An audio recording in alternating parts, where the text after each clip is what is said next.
میں جتنے آپ کو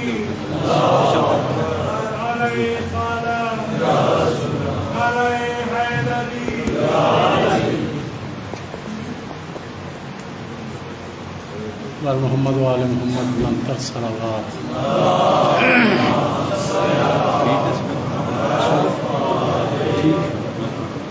بارے دیگر بلند صلوات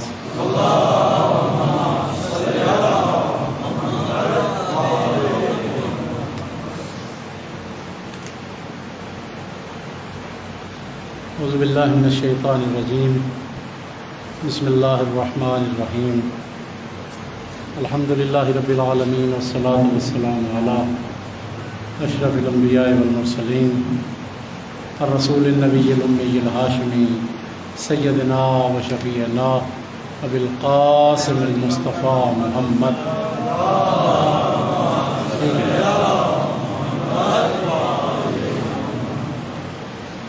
وعلى آل بیتہ الطیبین الطاہرین الہداۃ المہدیین المعصومین المظلومین ولعنۃ الدائمۃ علی اعداء الدین اجمعین اما بعد فقد قال اللہ تعالی عز اسمہ فی محکم کتابہ ونطقن خطابہ بسم اللہ الرحمن الرحیم والعصر ان الانسان لفی خسر الا الذین آمنوا وعملوا الصالحات وتواصوا بالحق وتواصوا بالصبر صلوات پڑھ مل کے سارے اطراف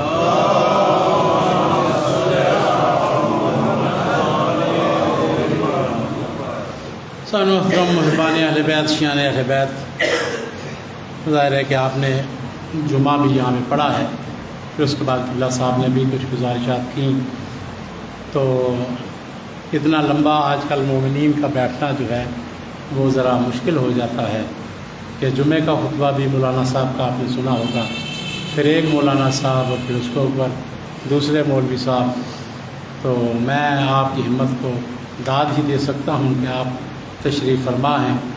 بہرحال آپ اگر بیٹھے ہوئے ہیں تو مجھے بھی چاہیے کہ میں اتنا لمبا نہ کروں کہ آپ جو ہیں واپس جانا شروع کر دیں، تو آپ بہرحال میری طرف توجہ رکھیں، میں کوشش کروں گا کہ مجھے جتنی دیر کے لیے کہا گیا میں اس میں سے بھی ایک آدھ منٹ پہلے ہی ختم کر دوں، آپ کو زیادہ تکلیف نہ دوں۔ صلوات پڑھیں ایک دفعہ مل کے ساتھ۔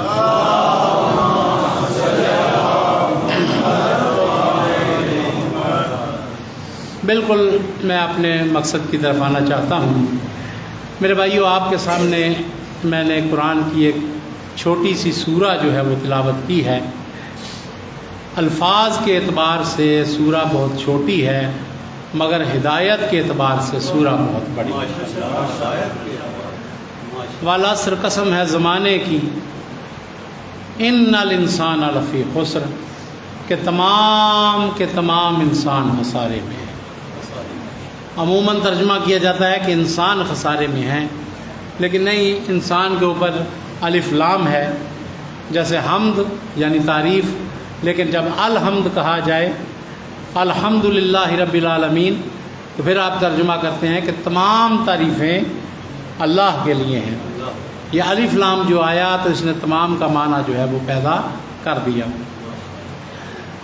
قسم کھا رہا ہے وہ اللہ کہ جسے اپنی بات کے اعتبار کے لیے قسم کھانے کی ضرورت نہیں ہے، اس لیے کہ ہر کوئی مخلوق ہے، خالق ہے تو وہی ہے، ہر کوئی مقہور ہے، قاہر ہے تو وہی ہے، ہر کوئی مجبور ہے، جابر ہے تو وہی ہے، کوئی اس کی بات پہ اعتبار کرے تب بھی وہ خالق ہے، کوئی اعتبار نہ کرے تب بھی وہ خالق ہے۔ لیکن قسم کھا اس لیے رہا ہے چونکہ دنیا کا طریقہ کار یہ ہے کہ لوگ عموماً قسموں پہ اعتبار کرتے ہیں، تو قسم کھا کے وہ دنیا کو بتا رہا ہے کہ میں حق اور حقیقت کی بات کر رہا ہوں، میں مذاق اور جھوٹ کی بات نہیں کر رہا۔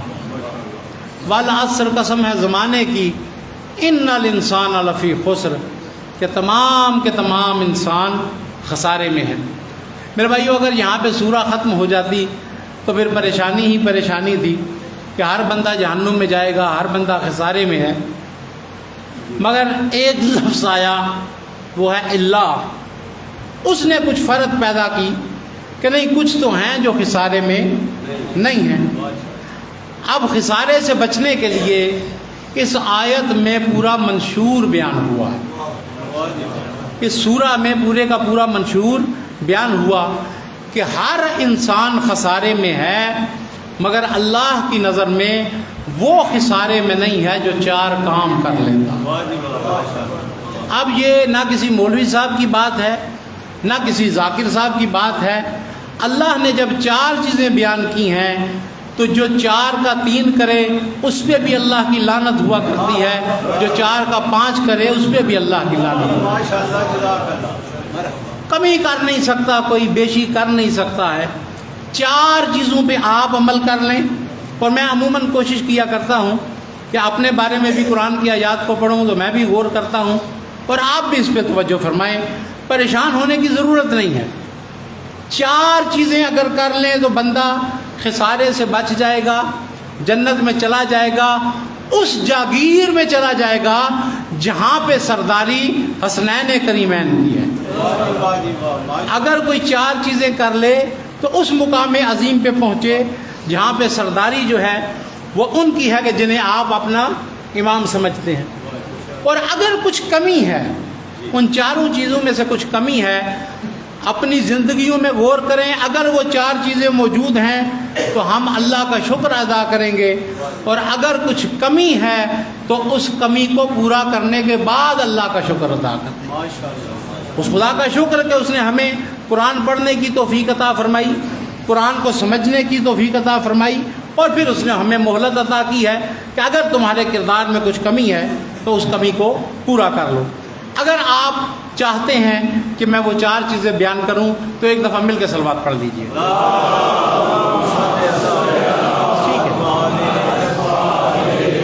بارے دیگر بلندتر صلوات۔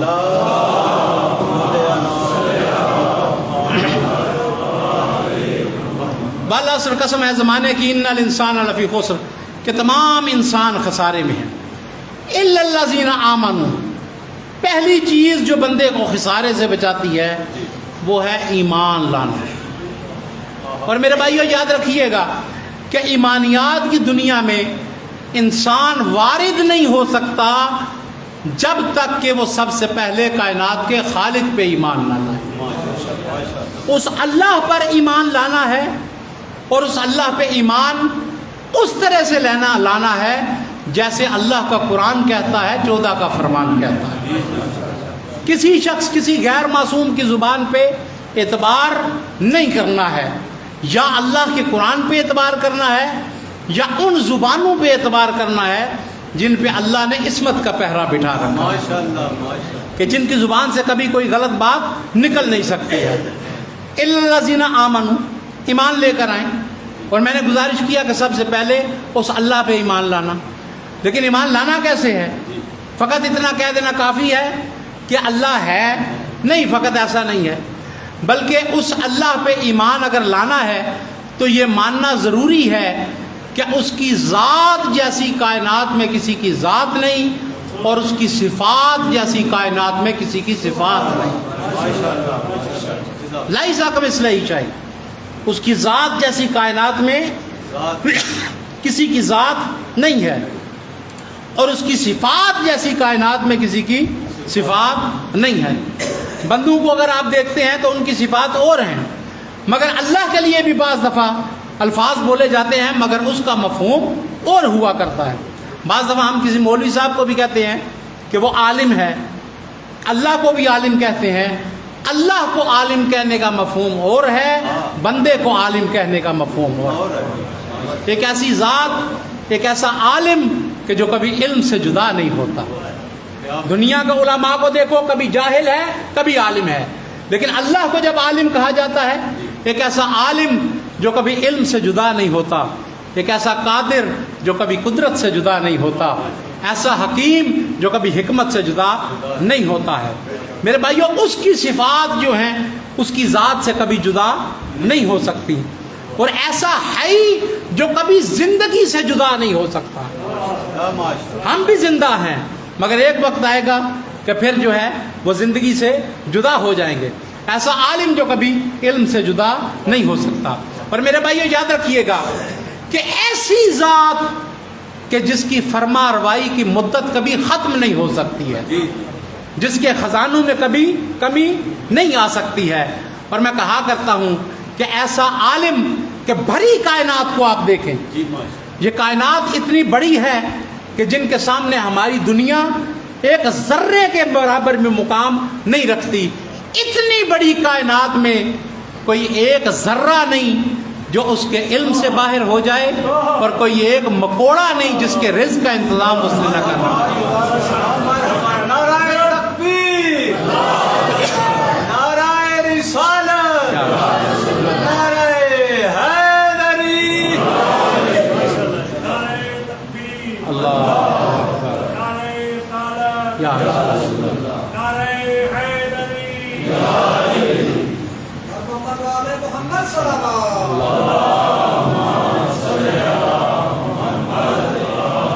تو میرے بھائیو الفاظ تو بولے جاتے ہیں، بعض دفعہ مشترک ہوتے ہیں مخلوق کے لیے بھی اور اللہ والے ہیں، لیکن جب اللہ کو سمیع و بصیر کہا جاتا ہے، اور میں کہتا ہوں کہ یہ بندہ معرفت حاصل کر نہیں سکتے جب تک کہ ان ہستیوں کے دروازے پہ نہ آئیں جنہیں اللہ نے کائنات میں حجت خدا بنا کے۔ امام زین العابدین کا صحیفہ کاملہ،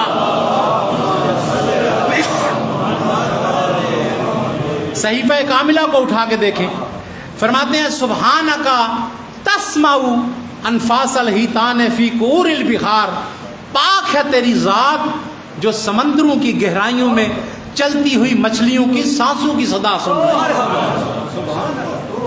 اور وہ جانتا ہے کہ کائنات میں کس جگہ پہ کون مجھے پکار رہا ہے۔ اور میرے بھائیوں کبھی اس کے رزق میں کبھی کمی نہیں آ سکتی ہے۔ یہ انسانوں کو توکل اگر سیکھنا چاہیے نا تو امیر المومنین علی ابن ابی طالب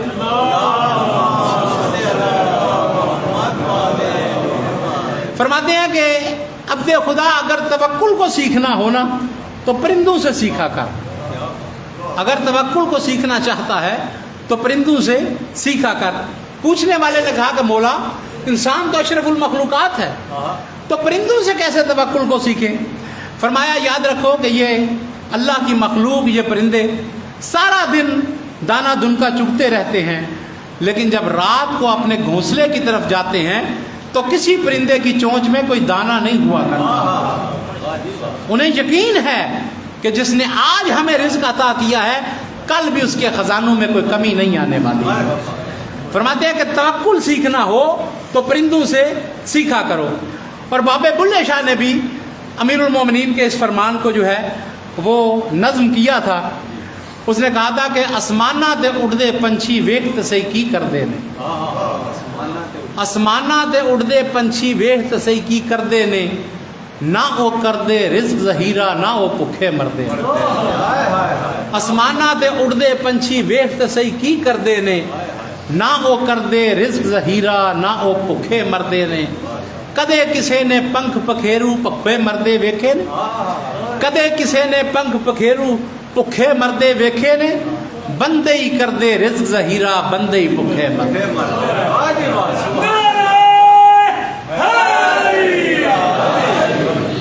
تو سب سے پہلے اس اللہ پر ایمان لے کر آنا، اور ایمان بھی اس طرح سے جیسے اللہ کا قرآن کہتا ہے اور جیسے معصوم کا فرمان کہتا ہے۔ مگر ایمان مکمل نہیں ہوا، اللہ پہ ایمان رکھنا ضروری تو ہے مگر اللہ پہ ایمان رکھنا کافی نہیں ہے۔ ایمان تب مکمل ہوگا کہ جب اللہ کو بھی مانا جائے، اور جس کو اللہ منواتا چلا جائے بندہ اس کو بھی مانتا چلا جائے، جس کو اللہ منوائے اور جس کی نسبت خدا کے ساتھ ہو جائے، جس کی نسبت اللہ کی طرف ہو جائے اس پہ ایمان لے کر آنا ہے۔ اور نسبت کے لیے آپ دیکھیں ہم مختلف الفاظ بولتے ہیں، قرآن پہ ایمان لانا ضروری ہے نا، کیوں؟ اس لیے کہ یہ کتاب اللہ ہے، اللہ کے ساتھ نسبت ہے۔ قرآن کو مانو کیونکہ کتاب اللہ ہے، کعبہ کو بھی ماننا ہے، کیوں؟ اس لیے کہ بیت اللہ ہے۔ قرآن کو ماننا ضروری، کتاب اللہ ہے، اور کتاب کے ساتھ ساتھ کعبہ کو ماننا ضروری کیونکہ بیت اللہ ہے۔ میرے بھائیو بیت اللہ کو ماننا اگر ضروری ہے تو پھر محمد الرسول اللہ کو ماننا بھی ضروری ہے، علی ولی اللہ کو ماننا بھی ضروری ہے۔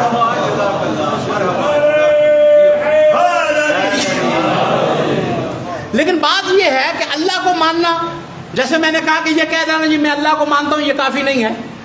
اسی طرح سے پیغمبر خدا کو یہ کہہ دینا کہ میں ان کو اللہ کا رسول مانتا ہوں، یہ کافی نہیں ہے۔ پہلے تو کلمے پہ غور کریں۔ یہ جو کلمہ ہے، کلمے کے ہمارے ہم شیعہ حضرات 3 اجزاء ہیں۔ کلمہ کیا ہے؟ لا الہ الا اللہ، پھر کیا ہے؟ محمد اور پھر کیا ہے؟ علی ولی اللہ۔ اللہ کے بعد اس کے حبیب پہ بھی ایمان رکھنا ضروری ہے۔ اور میرے بھائیو یاد رکھیے گا کہ جو ہمارے کلمے کی ترتیب ہے وہی ہمارے عقیدے کی ترتیب ہے۔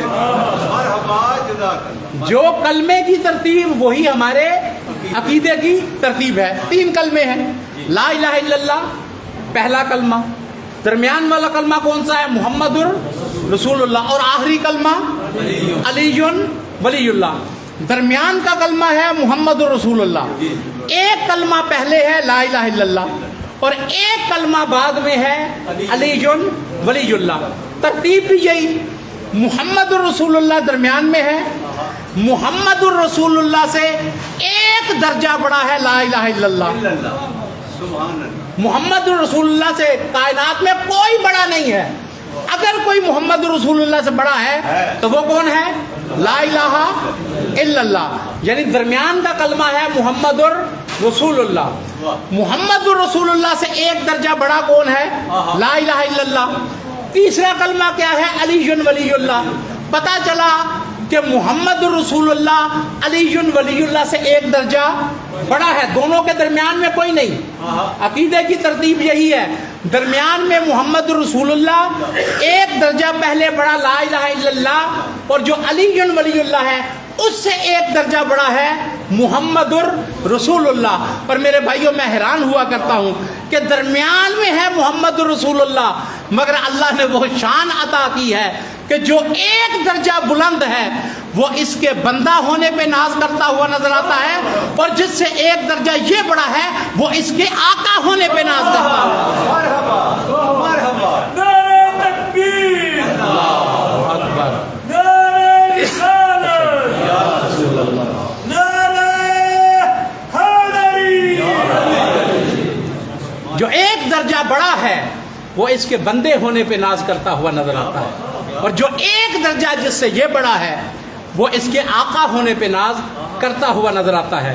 اور میں کہا کرتا ہوں قسم با خدا، میرے جیسا گنہگار اگر کہے کہ حضور میرے سردار ہیں اور میں ان کا بندہ ہوں، میں ان کا غلام ہوں، تو ان کی شان کا پتہ نہیں چلتا۔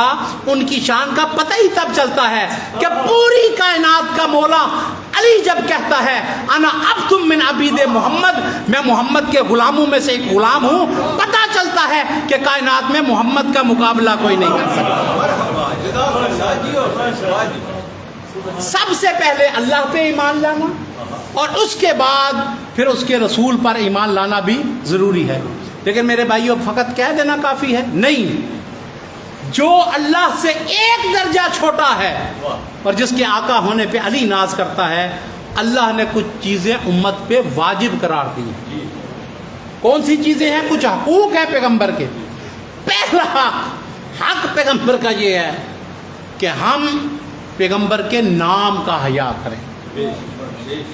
اللہ نے لازم قرار دیا ہے اس امت پہ کہ پیغمبر کے نام کا حیا کرو۔ اور نام کا حیا کیا ہے؟ نام کا حیا یہ ہے کہ لوگ پیغمبر کا نام نہ لیں بلکہ ان کے لقب سے پکاریں یا ان کی کنیت سے پکاریں۔ اور میں کہتا ہوں کہ ہمارے معاشرے میں بھی یہ بڑی اچھی چیز ہے کہ ہم ان کا نام نہیں لیتے بلکہ ہم کہتے ہیں کہ حضور نے ارشاد فرمایا۔ صلوات پڑھیں ایک دفعہ مل کے۔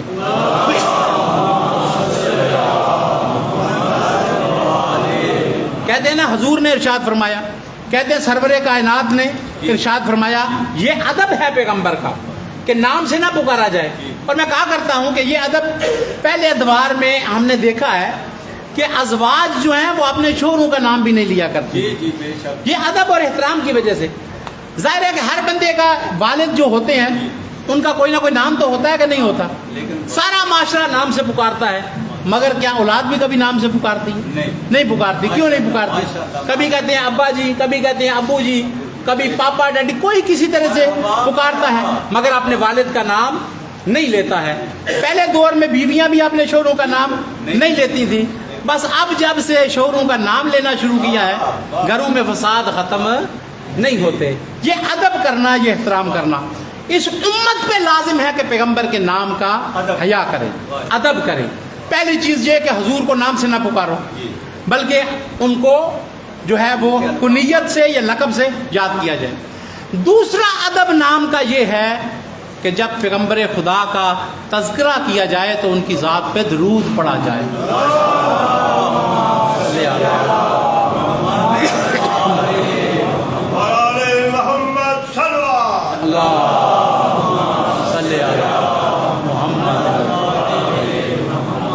تو ان کا تذکرہ ہو تو پھر اس پہ درود پڑھنا یہ حق ہے پیغمبر خدا کا کہ درود پڑھا جائے۔ اور میرے سامنے وہ روایت موجود ہے جو علامہ مجلسی نے نقل کی کہ پیغمبر خدا صلی اللہ علیہ وسلم جو ہے وہ خطبہ دیا کرتے تھے ایک کھجور کے تنے کے ساتھ پشت لگا کے۔ پھر صحابہ کرام نے گزارش کیا، یا رسول اللہ ہم نے کسی جگہ پہ ایک ممبر دیکھا ہے، اگر آپ کہیں تو ہم آپ کے لیے ممبر بنا دیں۔ پھر وہ ممبر بن گیا۔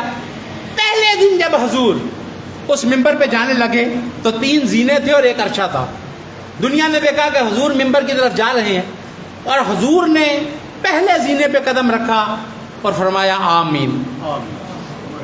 پھر دوسرے زینے پہ قدم رکھا، پھر فرمایا آمین۔ پھر تیسرے زینے پہ قدم رکھا، پھر فرمایا آمین۔ اور پیغمبر خدا جو ہیں وہ عرشے پہ تشریف فرما ہو گئے۔ لوگوں نے پوچھا یا رسول اللہ آپ نے آمین آمین کہا ہے تو کچھ الفاظ دہرائے جاتے ہیں، کوئی دعا کی جاتی ہے تو پھر آمین کہتے ہیں، تو کسی نے کوئی بات تو کی کوئی نہیں، مگر آپ نے آمین کہا۔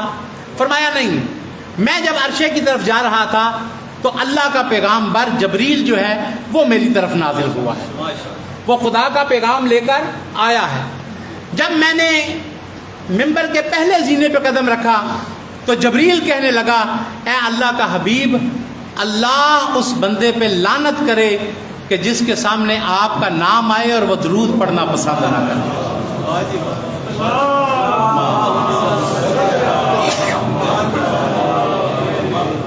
اللہ اس بندے پہ لعنت کرے کہ جس کے سامنے آپ کا تذکرہ کیا جائے اور وہ درود پڑھنا پسند نہ کرے۔ تو میں نے کہہ دیا ہے آمین۔ یا رسول اللہ آپ نے پھر اس کے بعد بھی کہا ہاں میں نے دوسرے زینے پہ جب قدم رکھا تو جبریل نے کہا کہ اللہ کا حبیب، اللہ اس بندے پہ لعنت کرے جس کو والدین ضعیفی کے عالم میں مل جائیں اور وہ ان کی خدمت کر کے جنت میں نہ جا سکے۔ جب بچہ اپنے والدین کی خدمت کرتا ہے تو خدا چھوٹے چھوٹے کاموں پہ بڑا اجر عطا کرتا ہے۔ اللہ اس بندے پہ لعنت کرے کہ جس کو والدین ضعیفی کے عالم میں ملیں اور وہ ان کی خدمت کر کے جنت میں داخل نہ ہو سکے۔ تو میں نے کہہ دیا آمین۔ پھر تیسرے زینے پہ جب میں نے قدم رکھا ہے تو اس کے بعد جبریل نے کہا کہ اے اللہ کا حبیب، میں دعا کرتا ہوں کہ اللہ اس بندے پہ لعنت کرے جسے رمضان جیسا بابرکت مہینہ ملے اور وہ اس میں اپنے گناہوں سے توبہ کر کے جنت میں داخل نہ ہو سکے۔ تو میں نے کہہ دیا آمین۔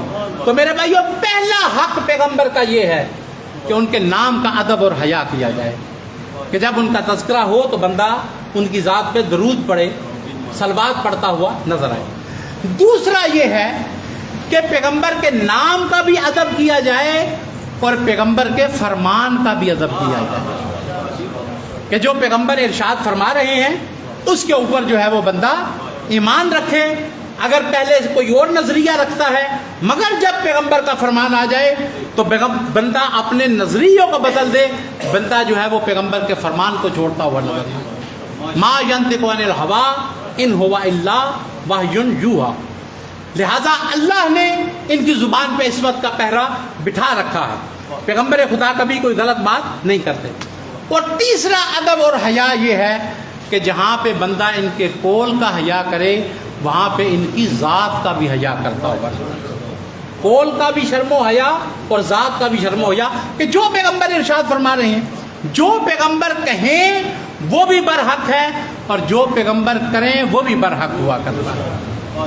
جو پیغمبر کریں اس کی طرف بندہ جو ہے وہ توجہ کرے. میرے سامنے ایک روایت ہے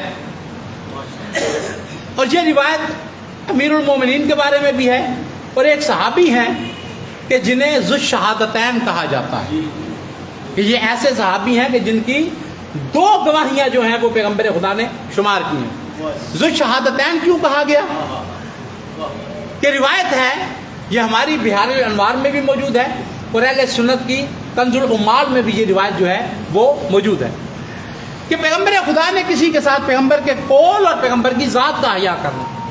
پیغمبر خدا نے کسی کے ساتھ سودا کیا گھوڑے کا. پیغمبر خدا نے دیکھا کہ ایک بندہ جو ہے وہ گھوڑا لے کر آ رہا ہے, پیغمبر کو پسند آیا تو حضور نے دیکھ کے کہا کہ بھائی کیا تو یہ گھوڑا بیچنا چاہتا ہے؟ کہنے لگا جی بیچنا چاہتا ہوں. معاملہ طے ہوا, پیغمبر خدا نے اس کو دینار جتنے مطلوبہ اس کے تھے وہ دینار دیے. اب جب اس نے دینار لے لیے تو گھوڑا بھی لے کے چل پڑا. تو پیغمبر خدا نے دیکھ کے کہا کہ بھائی یہ گھوڑا تو اب میرا ہے, میرا تیرا سودا ہوا تھا اور تو نے کہا کہ اتنے دینار دے دیں تو گھوڑا آپ کا. تو کہنے لگا کہ نہیں جناب, دینار تو میرے اپنے ہیں, میری جیب میں ہے اور گھوڑے کی لگام بھی میرے ہاتھ میں ہے تو گھوڑا تو میرا ہے, گھوڑا تو آپ کا نہیں, گھوڑا بھی میرا ہے, یہ دینار بھی میرا ہے. اب پیغمبر خدا تشریف فرما ہوئے, کہنے لگے نہیں ایسا تو نہیں ہو سکتا. تھوڑی دیر کے بعد ایک صاحب تشریف لائے. اب ظاہر ہے کہ پیغمبر خدا کے پاس جو بیٹھتے تھے صحابہ کرام تھے, مگر ہر کسی کی معرفت جو ہے وہ اپنی اپنی ہوا کرتی, کسی کی کم ہے کسی کی زیادہ ہے. تو پھر یہ ہے کہ بعض دفعہ بندہ پیغمبر کے پاس آتا تھا, معرفت کم ہوتی تھی لیکن پیغمبر کی تربیت سے معرفت بڑھ بھی جایا کرتی تھی. پیغمبر خدا نے تربیت کی, بڑے بڑے گناہ جو لوگ کرتے تھے وہ پیغمبر کے کہنے سے چھوڑتے چلے جاتے ہیں. اب ایک شخص آیا, بظاہر اس نے کلمہ پڑھ رکھا ہے, تو کہنے لگا یا رسول اللہ آپ پریشان ہیں؟ کہنے لگے یار پریشان ہوں کہ اس کے ساتھ سودا ہوا اور میں نے اس کو کہا کہ گھوڑا مجھے دے دے. اس نے کہا جی اتنے دینار دیں, دینار بھی میں نے دے دیے. تو اب کہتا ہے جی دینار بھی میرے ہیں گھوڑا بھی میرا ہے. تو اب اس نے بات کی کہ بھائی ایسا کیوں کرتا ہے؟ کہنے لگا جی گھوڑا بھی میرا, دینار بھی میرے ہیں. تو بندہ کہنے لگا یا رسول اللہ آپ ہیں تو اللہ کے رسول, لیکن بات یہ ہے کہ قبضہ دلیل ملکیت ہوا کرتا ہے, قبضہ تو اسی کا ہے نا, تو آپ کوئی گواہ لے کر آئیں. پیغمبر نے کہا ٹھیک ہے تو بھی اچھی معرفت بڑھا. پھر 100 صاحب اور آئے. جب ان کے سامنے پیغمبر خدا نے بات کی تو پیغمبر نے کہا کہ بھائی ایسا ایسا واقعہ ہوا ہے. کہنے لگا یا رسول اللہ آپ اللہ کے رسول ہیں, بات تو اس کی اصولی ہے کہ دینار بھی اس کے پاس گھوڑا بھی اس کے پاس, تو قبضہ دلیل ملکیت ہوا کرتی ہے. اب پیغمبر خدا اور پریشان ہوئے کہ اتنے میں وہ آیا جسے پیغمبر نے ذو شہادتین کہا. اب یہ خزیمہ آئے ہیں, حضرت خزیمہ آئے, کہنے لگے یا رسول اللہ پریشان ہے. کہنے لگے یار اس کے ساتھ گھوڑے کا سودا کیا ہے, اب دینار بھی لے لیے, گھوڑے کی لگام بھی نہیں چھوڑتا. کہنے لگا دونوں چیزیں میری ہیں. تو کہتا ہے جی کوئی گواہ لے کر آئیں. تو اب حضرت خزیمہ نے دیکھ کے کہا میں گواہی دیتا ہوں کہ اللہ کا رسول سچ کہہ رہی ہے, میں گواہی دیتا ہوں کہ یہ گھوڑا جو ہے وہ پیغمبر کا ہے. اب پیغمبر خدا نے دیکھ کے کہا کیا خزیمہ تو کیسے کہتا ہے, جب یہ سودا ہوا تھا تو موجود نہیں تھا, تو گواہی کیسے دے رہا ہے؟ کہنے لگا یا رسول اللہ بات یہ ہے کہ آپ کی زبان پہ اعتبار کر کے میں نے ان خبروں کو بھی مان لیا جو زمین کی نہیں ہیں آسمان کی ہیں. میں نے آپ کی زبان پہ اعتبار کر کے جنت کو مانا, میں نے آپ کی زبان پہ اعتبار کر کے دوزخ کو مانا, میں نے آپ کی زبان پہ اعتبار کر کے حوروں کو مانا, تو میں آپ کی زبان پہ اعتبار کر کے عرش کی خبروں کو مانتا ہوں, آپ کی زبان کی وجہ سے فرش کی خبر کو کیوں نہیں مانوں؟ پیغمبر خدا نے دیکھ کے ارشاد فرمایا کہ تیری معرفت یہ ہے کہ ہر کسی کی ایک گواہی ہوا کرے گی, تیری ہمیشہ 2 گواہیاں کرے گی. نعرہ تکبیر, نعرہ رسالت, نعرہ حیدری. تو میرے بھائیو, ایک ہے اللہ پہ ایمان لانا, قرآن جیسے کہے ویسے اللہ پہ ایمان لانا, اور پیغمبر خدا کا فرمان اور معصومین جیسے ارشاد فرمائے ویسے اللہ پہ ایمان لانا. اور دوسرا اللہ کے حبیب پہ ایمان لانا, ان کی ذات پہ ایمان لانا, ان کے قول پہ ایمان لانا اور ان کے ہر فعل پہ ایمان لانا. لیکن میرے بھائیو یاد رکھیے کہ پیغمبر پہ بھی ایمان لانا ضروری تو ہے، مگر پیغمبر پہ بھی ایمان لانا کافی نہیں ہے۔ کافی اس وقت تک ایمان مکمل نہیں ہو سکتا جب تک پیغمبر کے ساتھ ان کی آل پہ ایمان نہ لایا جائے، ان کی اہل بیت پہ ایمان نہ لایا جائے، اور یہ نہ تسلیم کیا جائے کہ پیغمبر خدا کے بعد کائنات میں سب سے افضل جو ہے وہ پیغمبر کی اہل بیت ہے۔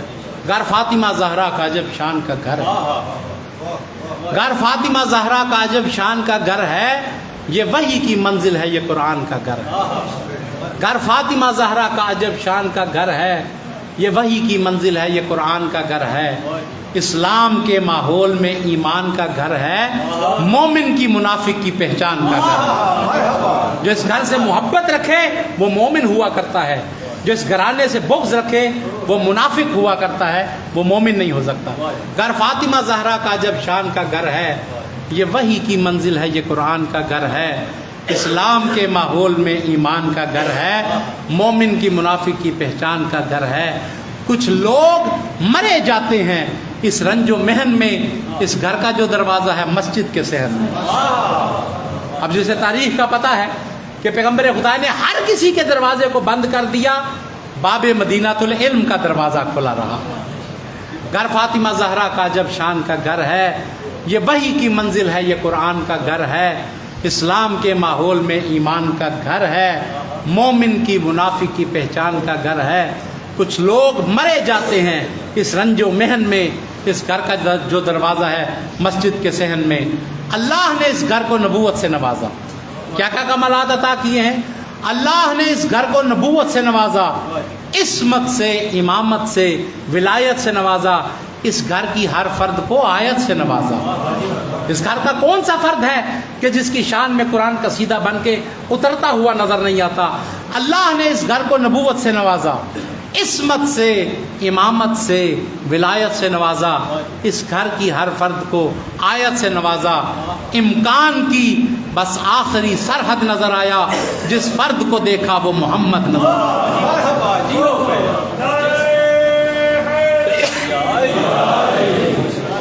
تو میرے بھائیوں، اس کے بعد جو ہے پیغمبر کی آل پہ بھی ایمان لانا ضروری ہے، اور آل میں اس شخصیت پر خصوصیت کے ساتھ ایمان لانا ضروری ہے کہ جس کے بارے میں پیغمبر نے ارشاد فرمایا تھا، یا علی حبو کا ایمان و بغضو کا کفر و نفاق۔ یا علی تیری محبت کا نام ایمان ہے، اور تیرے بغض کا نام کہیں پہ کفر ہے، کہیں پہ نفاق ہے۔ اس علی ابن ابی طالب پہ بھی ایمان رکھنا جو ہے وہ ضروری ہے۔ تو میرے بھائیو، پہلی چیز جو ہے وہ بچنے کے لیے اگر کوئی خسارے سے بچنا چاہتا ہے تو ضروری ہے کہ وہ ایمان لاتا ہوا نظر آئے۔ مگر ایمان لانے کے بعد جو ہے، کیا ایمان رکھ لیں تو کیا خسارے سے بچ جائیں گے؟ نہیں میرے بھائیو، وَعَمِلُوا الصَّالِحَاتِ۔ دوسری چیز یہ ہے کہ ایمان کے ساتھ ساتھ عمل صالح بھی کرنا ہے۔ اور میں کہا کرتا ہوں کہ عمل صالح کا مطلب یہ ہے کہ جن کو مانا ہے ان کی بات کو بھی ماننا، جن کو مانا ہے ان کی بات کو بھی تسلیم کرنا ہے۔ عمل صالح سے دوری نہیں اختیار کر سکتے ہیں۔ اور میرے بھائیو یاد رکھیے گا کہ نہ اللہ کے رسول نے ہمیں اعمال صالح کی چھٹی دی ہے، نہ ان کی آل پاک نے دی، نہ اللہ کی کتاب نے دی ہے۔ آج کل جو فرقے ہیں ان کے الگ الگ نام ہیں۔ آج کل اور قسم کے نام ہیں کہ یہ شیعہ ہے، یہ بریلوی ہے، یہ دیوبندی، اہل حدیث، حیاتی، مماتی، یہ سب چلتے ہیں۔ پہلے ادوار میں دیکھیں تو فرقوں کے نام کچھ اور تھے، اور آج کل جب میں ممبر پہ دیکھتا ہوں تو جب پڑھنے والا آتا ہے تو میں حیران رہ جاتا ہوں کہ وہ ایک بات کرتا ہے تو میں کہتا ہوں کہ یہ فلاں فرقے کی بات کر رہا ہے۔ 5 منٹ میں وہ بریلوی ہوا کرتا ہے، 10 منٹ کے بعد وہ دیوبندی بن جاتا ہے، 15 منٹ کے بعد وہ اہل حدیث ہو جاتا ہے، 20 منٹ کے بعد وہ شیعہ ہو جاتا ہے، اور آدھے گھنٹے کے بعد وہ نصیری ہو جاتا ہے۔ یعنی پڑھنے والے کو کوئی پتہ نہیں ہے، کبھی کسی قسم کی تقریر، کبھی کسی قسم کی تقریر۔ ایک فرقہ گزرا ہے جو کتابوں کے ساتھ شغف رکھتے ہیں، مرجیہ فرقہ، جو ایمان کو نجات کے لیے کافی سمجھتا ہے وہ اہل بیت کا شیعہ نہیں ہوا کرتا، وہ مرجیہ ہوا کرتا ہے۔ مرجیہ کا مشہور مسئلہ تھا کہ اگر ایمان ہے تو بندہ جہنم میں نہیں جا سکتا، اور ان کا مشہور نعرہ تھا کہ اچھا عمل بے ایمانی کے ساتھ فائدہ نہیں دیتا اور برا عمل ایمان کے ساتھ نقصان نہیں دیتا۔ یہ مرجیہ کا عقیدہ تھا کہ اچھا عمل اگر کوئی بندہ کرتا ہے تو وہ بے ایمانی کے ساتھ فائدہ نہیں دیتا، اور برا عمل جو ہے وہ ایمان کے ساتھ نقصان نہیں دیتا۔ اور میرے بھائیوں، پوری کائنات قرآن سے جدا ہو سکتی ہے، نہ اہل بیت قرآن سے جدا ہو سکتے ہیں، نہ ان کے شیعہ قرآن سے جدا ہو سکتے ہیں۔ قرآن نے بیان کیا ہے کہ نجات کے لیے ایمان کے ساتھ ساتھ عمل صالح کا ہونا ضروری ہے۔ پیغمبر کی بار بار صلوات پڑھیں ایک دفعہ مل کے۔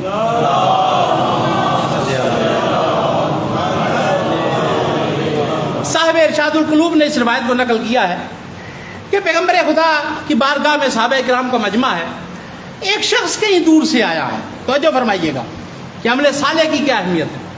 ایک بندہ کہیں دور سے سفر کرتا ہوا آیا، عربی بدو تھا، اونٹ پہ سوار ہے، اور اس نے اپنے چہرے کو نقاب سے چھپا رکھا ہے۔ پیغمبر کی بارگاہ میں آیا، اونٹ پہ سوار ہے، پیغمبر تشریف فرما ہے، تو اس نے اپنے چہرے سے نقاب کو ہٹایا، اور ہٹانے کے بعد سلام کیا۔ پیغمبر نے جواب دیا، کہنے لگا یا رسول اللہ، میں بڑی دور سے سفر کرتا ہوا آیا ہوں، مدینے کے پاس آیا، کوئی کام تھا مجھے، اور جب مدینے کے پاس آیا، کام کر لیا، تو میرے ضمیر نے مجھے کہا کہ بدبخت ہوگا کہ اگر مدینے کے قریب آ کے پیغمبر کی زیارت نہ کر کے جائے۔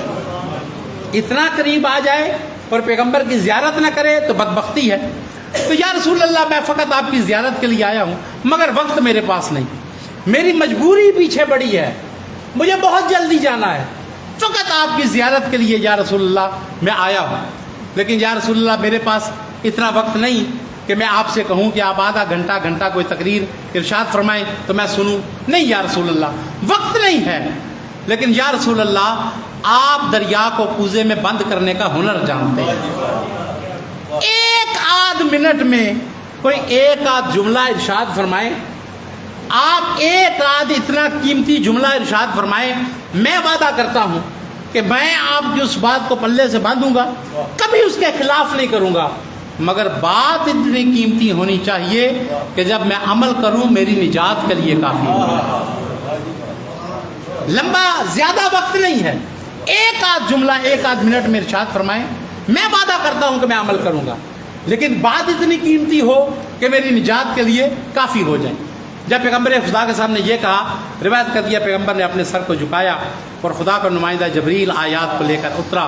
کیا اللہ کا حبیب خدا کہتا ہے اس کے سامنے آیتوں کو پڑھ دے، من یعمل مثقال ذرۃ خیرا یرہ ومن یعمل مثقال ذرۃ شرا یرہ، کہ جو کوئی ذرہ بھر نیکی کرے گا اس کا بھی انجام ان قریب دیکھے گا، اور جو ذرہ بھر برائی کرے گا اس کا انجام بھی دیکھے گا۔ پیغمبر نے دیکھ کے آیات کو پڑھا، من یعمل مثقال ذرۃ خیرا یرہ ومن یعمل مثقال ذرۃ شرا یرہ۔ عرب تھا، عربی کو سمجھتا تھا۔ جب پیغمبر نے آیات کو پڑھا، اب اس نے بھی دہرایا، من یعمل مثقال ذرۃ خیرا یرہ ومن یعمل مثقال ذرۃ شرا یرہ۔ اس کے بعد اپنی آنکھوں کو بند کیا، ایک لمحہ غور کیا، پھر آنکھوں کو کھولا اور مسکرایا، کہنے لگا یا رسول اللہ میرے لیے کافی ہو گیا۔ پھر اپنے چہرے کو نقاب سے چھپا کے اپنے اونٹ کو موڑ کے جا رہا تھا۔ پیغمبر نے اس کے چہرے کو دیکھا، چہرے کو دیکھ کے پیغمبر نے دل کی کیفیت کو پہچانا، اور جب یہ جا رہا تھا تو پیغمبر نے دیکھ کے ارشاد فرمایا دنیا والو یاد رکھو، جب یہ میرے پاس آیا تھا تو ایک سادہ سا بدو تھا، جب جا رہا ہے ان آیتوں کا صدقہ ہے فقیہ بن کے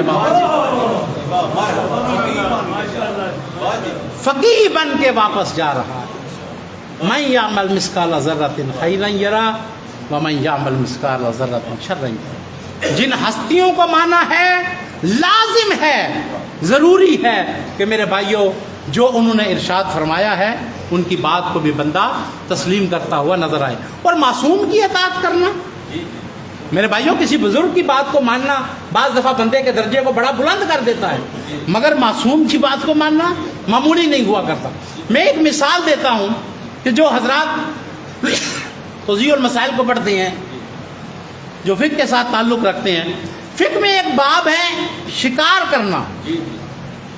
شکار کرنا کتے کے ذریعے سے شکار کرنا. شکار مختلف طرح سے ہو سکتا ہے نا, باز کے ذریعے سے بھی ہو سکتا ہے, کتے کے ذریعے سے بھی. میرے بھائیو, کتے کے ذریعے سے شکار کرنے کی 8 شرائط ہیں. کتے کا جو شکار ہے وہ بندہ کھا سکتا ہے کہ نہیں کھا سکتا؟ اچھا آپ مجھے بتائیے, کتا پاک ہوتا ہے کہ نجس العین ہوتا ہے؟ نجس العین ہوتا ہے. لیکن 8 شرائط ایسی ہیں کہ ان پہ عمل کر کے بسم اللہ پڑھ کے بھیجا جائے. 8 شرائط ہیں کہ ان شرائط پہ عمل کیا جائے تو پھر اگر وہ کتا شکار کرے تو وہ شکار مولوی صاحب بھی کھا سکتے ہیں. حالانکہ کتا نجس العین ہے, وہ شکار جو ہے وہ ذاکر صاحب بھی کھا سکتے ہیں, وہ شکار مولوی صاحب بھی کھا سکتے ہیں, وہ شکار مجتہد صاحب بھی کھا سکتے ہیں. 8 شرائط ہیں. ان میں سے ایک شرط یہ ہے کہ وہ کتا اپنے مالک کا مطیع ہونا چاہیے. وہ کتا اپنے مالک کا مطیع ہونا چاہیے. کیا مطلب؟ کہ مالک کہے پکڑ تو پکڑے اور مالک کہے رک تو رکے. آپ سب نے کہا کہ کتا نجس العین ہوتا ہے, لیکن اس کا شکار جو ہے تہجد گزار بھی کھا سکتا ہے. شرط یہ ہے کہ وہ کتا اپنے مالک کا مطیع ہونا چاہیے. میرے بھائیوں پھر توجہ فرمائیں, جب ایک کتا اپنے غیر معصوم مالک کا مطیع ہو جائے تو اس کی شان اتنی بلند ہو جاتی ہے. اگر کوئی علی جیسے مولا کا مطیع بن جائے تو اس کی شان میں کیا مطیع بنے اہل بیت کا, کہ جو ارشاد فرمائیں. اور یاد رکھیے گا کہ میں آپ کو دھوکہ دینے کے لیے نہیں آیا کہ آپ کو چھٹی دے کے چلا جاؤں اور کوئی بندہ 2-4 ہزار میری جیب میں ڈالے اور میں کہوں کہ بس ٹھیک ہے. کہ آپ نہ, جو اللہ کے قرآن نے کہا ہے کوئی بندہ بشر اس کو بدل نہیں سکتا ہے.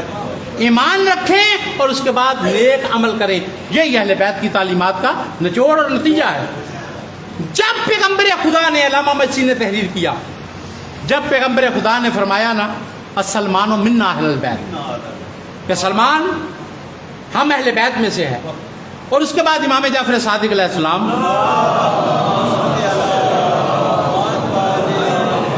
کسی بندے نے امام کے سامنے کہا کہ سلمان فارسی کا بڑا مقام تھا, تو امام جعفر صادق نے ناگواری سے دیکھا, فرمایا تجھ تک پیغمبر کا یہ فرمان نہیں پہنچا کہ پیغمبر نے فرمایا تھا سلمان و منا اہل البیت, کہ سلمان ہم اہل بیت میں سے ہے؟ کیا لگا جی میں نے سنا ہے. تو کہا جب سنا ہے تو پھر مومن پہ لازم ہے کہ پیغمبر کے اس فرمان کو سننے کے بعد جس تک یہ فرمان پہنچا وہ سلمان کو سلمان فارسی نہ کہے, وہ سلمان محمدی کہا. یہ سلمان محمدی ہے. جب پیغمبر نے فرمایا نا سلمان و منا اہل البیت, آج کل ہم شیعوں کے اور ذاکروں مولویوں کے مقابلے اور چیزوں کے ہوتے ہیں. ہمارے مقابلے ہوتے ہیں گاڑیوں کے, ہمارے مقابلے ہوتے ہیں فیسوں کے, ہمارے مقابلے ہوتے ہیں لباس کے. پہلے دور میں جو اہل بیت کے چاہنے والے تھے ان کے مقابلے اور چیزوں میں ہوتے تھے. حضرت عبداللہ ابن عباس کو پتا چلا یہ بھی اہل بیت کے چاہنے والے, یہ بھی خبر الامہ, پیغمبر خدا کے چچا زاد بھائی, مولا علی کے چچا زاد بھائی, اہل بیت کے شیعہ. انہوں نے سنا کہ پیغمبر نے فقط سلمان کو کہا ہے سلمان و منا اہل البیت. تو روایت کہتی ہے کہ یہ آئے ہیں حضرت سلمان کے پاس, بیٹھے اور بیٹھنے کے بعد کہنے لگے سلمان تیرا درجہ بڑا بلند ہے, پیغمبر نے تجھے اپنی اہل بیت میں شمار کیا ہے, تیرا درجہ مجھ سے تو بلند ہے, تو ایمان کے 10ویں درجے پہ فائز ہے. تعریف تو مولا علی میری بھی بڑی کرتے ہیں, تعریف تو پیغمبر نے میری بھی کی ہے, مگر جو تجھے تمغے عطا ہوئے کہ ایمان کے 10ویں درجے پہ اور سلمان منا اہل البیت, تو اس سے پتہ چلا کہ تیرا درجہ مجھ سے بڑا بلند ہے. تو سلمان میں تجھ سے ایک سوال کرنے کے لیے آیا ہوں, کیونکہ تو مجھ سے بڑا اہل بیت کا شاگرد ہے, تو لائق شاگرد ہے, تو میں تجھ سے سوال کرنے کے لیے آیا ہوں. مجھے بتا کہ تیری نظر میں اللہ اور اللہ کے رسول پر ایمان رکھنے کے بعد سب سے بلند تر چیز کون سی ہے؟ میرا سوال یہ ہے, گاڑی کا مقابلہ نہیں, کپڑوں کا مقابلہ نہیں, میرا سوال یہ ہے کہ تیری معرفت مجھ سے زیادہ ہے. مجھے بتا کہ تیری نظر میں اللہ اور اللہ کے رسول پر ایمان رکھنے کے بعد سب سے بلند تر چیز کیا ہے؟ روایت کہتی ہے حضرت سلمان نے دیکھا, مسکرائے اور کہا کہ اگر سلمان سے پوچھتا ہے نا کہ اللہ اور اللہ کے رسول پر ایمان رکھنے کے بعد سب سے بلند تر چیز کون سی ہے؟ تو یاد رکھ، سلمان کی نظر میں اللہ اور اللہ کے رسول پہ ایمان رکھنے کے بعد سب سے بلند تر چیز یہ ہے کہ بندے کے دل میں علی ابن ابی طالب کی محبت ہو اور اعضاء و جوارح سے علی کی اطاعت کرتا ہوا نظر آئے۔ نعرہ تکبیر، نعرہ رسالت، نعرہ حیدری۔ تو پہلی چیز میرے بھائیوں کے ایمان رکھنا، اور دوسری چیز یہ ہے کہ بندہ عمل صالح کرتا ہوا نظر آئے۔ مگر ابھی بھی ساری چیزیں پوری نہیں ہوئیں، وقت زیادہ ہو گیا، میں بس ایک ایک جملہ بیان کروں میرے بھائیوں، اس کے بعد تھوڑی وضاحت کر دیں ایک جملے کی کہ عمل صالح بھی کرے، وتواصوا بالحق، حق بات کی بھی تلقین کرے۔ حق بات کی تلقین کرنا کیا ہے؟ کہ بندہ امر بالمعروف کرتا ہوا نظر آئے اور نہی عن المنکر نہ کرتا ہوا نظر آئے۔ صاحب ارشاد القلوب نے لکھا کہ حضرت شعیب کی طرف اللہ نے وحی کی ہے۔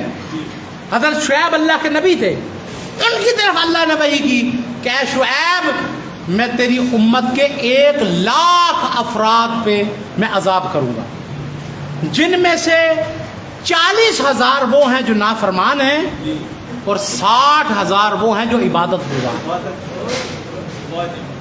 1,00,000 بندے کو میں عذاب کروں گا، 40,000 وہ جو تیرے نافرمان ہیں، جو تیری بات مان کے نماز نہیں پڑھتے، روزہ نہیں رکھتے، شراب نہیں چھوڑتے، اور 60,000 بندہ وہ ہے کہ جو عبادت گزار ہیں، جو تیری بات مانتے ہیں۔ حضرت شعیب پریشان ہوئے کہ میرے خدایا، یہ گناہ گاروں کی تو بات میں سمجھ آتی ہے، یہ بندے جو 60,000 جو عبادت گزار ہیں، یہ جو مصلی پہ آتے ہیں، جو تہجد گزار ہیں، ان کو کیوں تو عذاب دیتا ہے؟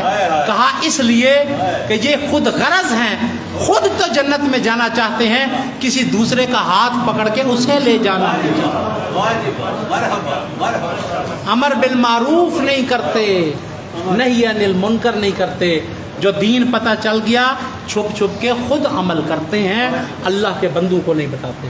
وتواصوا بالحق، جس دین کا پتہ چل گیا ہے اس پہ خود بھی عمل کرنا ہے اور اس کے بعد اللہ کے بندوں کو بھی بتانا ہے۔ وتواصوا بالصبر، اور اس کے بعد صبر کی تلقین بھی کرنا ہے۔ اور میرے بھائیو، وتواصوا بالحق کے بعد وتواصوا بالصبر کی لفظ بتاتی ہے کہ جب کوئی بندہ امر بالمعروف اور نہی عن المنکر کرتا ہے تو اس کے گلے میں پھولوں کے ہار نہیں پڑتے، اس کی مخالفت ہوا کرتی ہے۔ صبر کرنا۔ اور میرے بھائیو یاد رکھیے گا کہ کربلا میں جیسے اہل بیت نے صبر کیا ہے، کائنات میں ایسے صابر کوئی ہستیاں نظر نہیں آتی۔ مجھے جس شہید کے بارے میں کہا گیا، 2-4 جملے مصاحب کے پڑھ دوں۔ حضرت غازی عباس کے بارے میں کہا گیا کہ شہادت کے 2-4 جملے پڑھے۔ میرے بھائیو، حضرت غازی عباس نے کربلا کے میدان میں جیسا صبر دکھایا، جیسی وفا دکھائی ہے، جیسی شجاعت دکھائی ہے، کائنات کہاں پہ ان کا مقابلہ کر سکتی ہے؟ میں نے روایت میں خود پڑھا ہے کہ عباس کے مقام کو اہل بیت بھی جانتے تھے اور عباس کے مقام کو لشکر اشقیاء بھی جانتی ہے کہ جب تک عباس موجود ہے ہم کسی کو نقصان نہیں پہنچا سکتے۔ اور یہی تو وجہ ہے کہ جب حضرت عباس کی شہادت ہوئی تھی، جناب زینب کبریٰ نے کہا تھا عباس تیرے جانے سے فرق یہ پڑا کہ جو آنکھیں تیرے ہونے سے آرام سے سو جایا کرتی تھیں اب وہ آنکھیں سو نہیں سکیں گی، اور جو تیرے خوف سے ہمیشہ جاگتے رہتے تھے آج وہ سکون کی نیند سو جائیں گے۔ بس میرے بھائیوں، قوم اشقیاء بھی جانتی ہے کہ عباس کا مقام کیا ہے، اس لیے شمر لعین لکھوا کے لایا ہے امان نامہ۔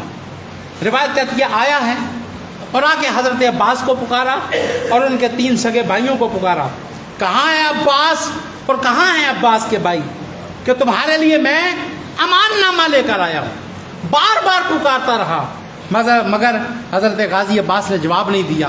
مولا حسین نے کہا ہے کہ عباس اگرچہ کہ ملعون ہے مگر بات کا جواب ضرور دینا چاہیے، جاؤ جا کے سنو کیا کہتا ہے۔ حضرت عباس آئے، کہنے لگا عباس میں تمہارے لیے اور تمہارے سگے بھائیوں کے لیے امان نامہ لے کر آیا ہوں۔ دیکھ کے کہا کہ زہرا کے لال کے لیے بھی امان نامہ ہے؟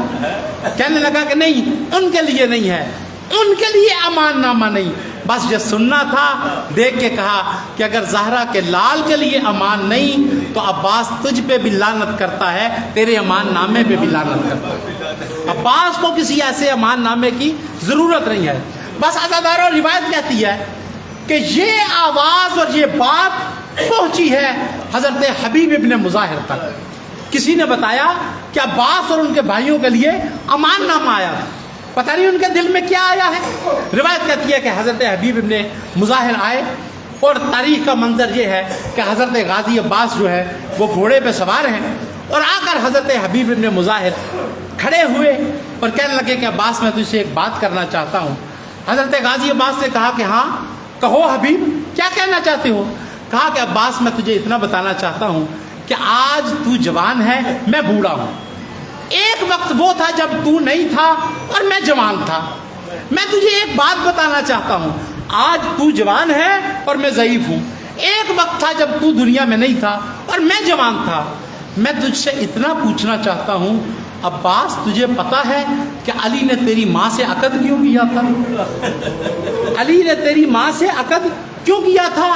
علی چاہتے تھے کہ میرا ایک ایسا لال ہو جو میرے حسین کی ایسے حفاظت کرے جیسے میں خود مصطفیٰ کی حفاظت کرتا ہوں. علی نے تیری ماں سے عقد اس لیے کیا تھا. بس عزاداروں روایت کہتی ہے جب حضرت عباس نے دیکھا ہے نا کہ یہ حبیب تو مجھے شجاعت کے درس دیتا ہے, علی کے اس شیر نے جلال میں آ کر اپنی رکابوں پہ زور دیا اور تاریخ کہتی ہے کہ رکابوں کو توڑ کے پھینک دیا اور کہا کہ حبیب بس کچھ دن کے لیے صبر کر, کل جب میدان میں یہ سورج طلوع کرے گا جنگ کا, دنیا دیکھے گی کہ وفا کسے کہتے ہیں اور شجاعت کسے کہتے ہیں. عباس دنیا کو بتائے گا کہ وفا کسے کہتے ہیں اور شجاعت کسے کہتے ہیں. بس میرے بھائیوں چند جملے کہنا چاہتا ہوں. بس جاتے رہے ہیں اہل بیت کے جوان اور عباس دیکھتا رہا ہے. ایک وقت آیا کہ مجبور ہو کے حضرت عباس آئے مولا کے پاس اور آ کے کہا کہ مولا ہر کوئی چلا گیا ہے, حلی من رخصہ, کیا مجھے بھی اجازت ہے کہ میں بھی اللہ کے دین پہ قربان ہو جاؤں؟ بس عزاداروں روایت کہتی ہے مولا نے جب یہ سنا ہے نا حلی من رخصہ, ایک دفعہ مولا نے دائیں طرف دیکھا, ایک دفعہ بائیں طرف دیکھا اور دیکھنے کے بعد کہا کہ عباس تجھے کیسے بھیج دوں, تو میرے لشکر کا سپاہ سالار ہے. جب یہ سننا تھا تو دیکھ کے کہا کہ مولا وہ لشکر کدھر چلا گیا جس کا عباس سپاہ سالار تھا. بس عزاداروں مختصر کروں, اجازت ملی اور حضرت غازی عباس کو کہا کہ عباس اگر جانا چاہتے ہو تو پھر سکینہ کی پیاس کا کچھ انتظام کرنا, کوئی پانی کا انتظام کر دینا. بس علی کا شیر گیا ہے اور حملوں پہ حملہ کرتا ہوا علی کے شیر نے گھاٹ پہ قبضہ کیا اور قبضہ کرنے کے بعد علی کے شیر نے مشکیزے کو بھرا اور اس کے بعد روایت کہتی ہے کہ پانی کو لے کر خیموں کی طرف چلے. اب جو لے کر چلے ہیں ایک کمینہ کمین گاہ میں چھپ بیٹھا, چھپ کے دائیں بازو پہ وار کیا, بازو قلم ہوا, پھر بائیں بازو پہ وار ہوا, یہ قلم ہوا. لیکن عزاداروں علی کا شیر کسی کو اجازت نہیں دے رہا تھا. اترا ہے کب؟ جب سر پہ گرز پڑا. جب گرز پڑا ہے تو گھوڑے کی زین سے اترا, آواز آئی مولا علیکہ منی السلام, مولا میرا آخری سلام ہو. ادھر سے ان کی یہ آواز آئی, ادھر سے مولا کی آواز آئی, الان ان کا سرت زہری وقلت حیلتی. عباس وہ تیرے جانے کے ساتھ وہ میری کمر ٹوٹ گئی, وہ میری کمر کا زور ختم ہو گیا. بس عزاداروں یہ تو بھائی نے بیان کیا ہے, لیکن روایت کہتی ہے جب بھی کسی شہید کا لاشا آتا تھا تو بیبیاں اس کا نام لے کر بیان کرتی تھی, واہ اکبرا واہ قاسمہ. لیکن جب خالی علم آیا ہے, جب مشکیزہ آیا ہے, کسی نے عباس کا نام لے کے بیان نہیں کیا. ہر بیوی نے سر پہ ہاتھ رکھا, واہ حجابہ ہائے ہمارا پردہ ماتم حسین.